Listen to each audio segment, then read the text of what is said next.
we don't know in the context of severity, but I think we've got to keep in mind what drives viruses in terms of transmissibility and severity is what we call the spike glycoprotein, that outside of the virus.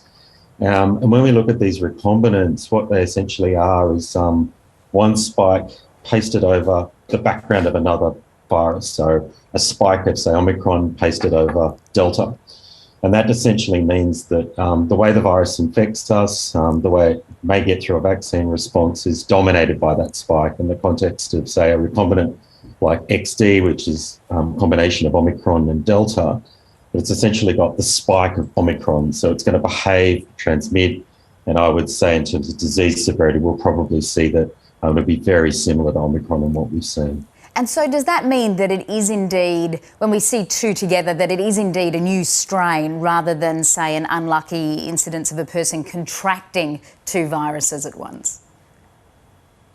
So when they look at it, so it is a new variant. So when they go looking at doing whole genome sequencing, generally people that are infected with a recombinant, they will see that. And the way the technologies that we have that do sequence a virus can distinguish that.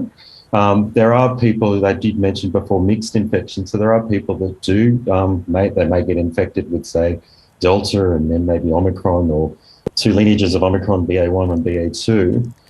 And the technologies we have can differentiate that. So the thing about it is it's really the mixed infections had led to this recombination. So it's actually somebody that's unfortunately got the two viruses, and those viruses have got into the same cell, and that's led to that recombination event that's given birth to these recombinants. And so how much do we know about the vaccines we're using and how good they are against the new variants emerging?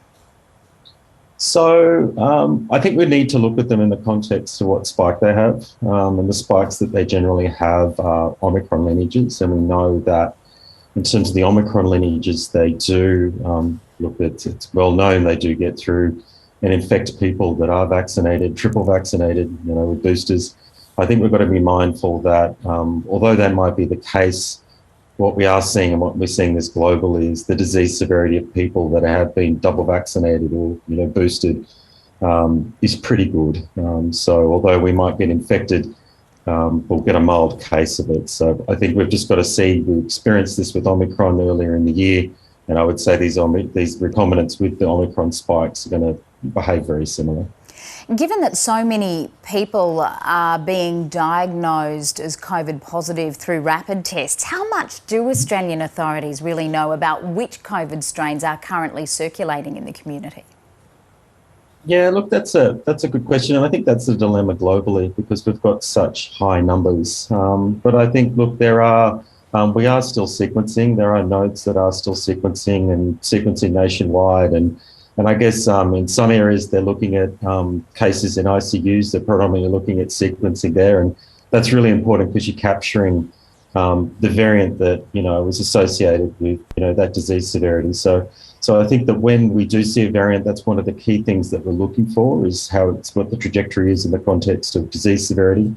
And I'd say those exercises, along with many others, you don't need to sequence everything, and I think it's just impossible to sequence everything when you're getting 20,000 cases a day. But I think the people that are doing this work, they are doing a good job in covering and keeping an eye on what's coming and what might be in the future.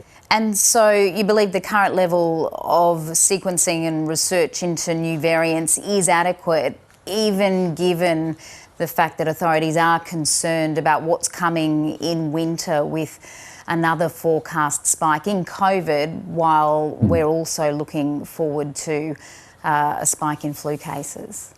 Yeah, look, I think we've got to look at it in a global scenario now. So we're beyond the days of quarantine and having closed borders. So I think we've got to look at the global surveillance in terms of the global networks, like in the UK and the US, and also the really hard work that Australian genomic sequencers are doing, and they are still doing a great job. And I think that what we know at the moment is that the Omicron lineage BA2 is very fit. It transmits really, really well, and that's what's dominating globally. So I think going into winter, we're going to see more of it. It's quite dominant now in Australia. And I think over time, we'll probably see small changes in that particular variant that might make it transmit better.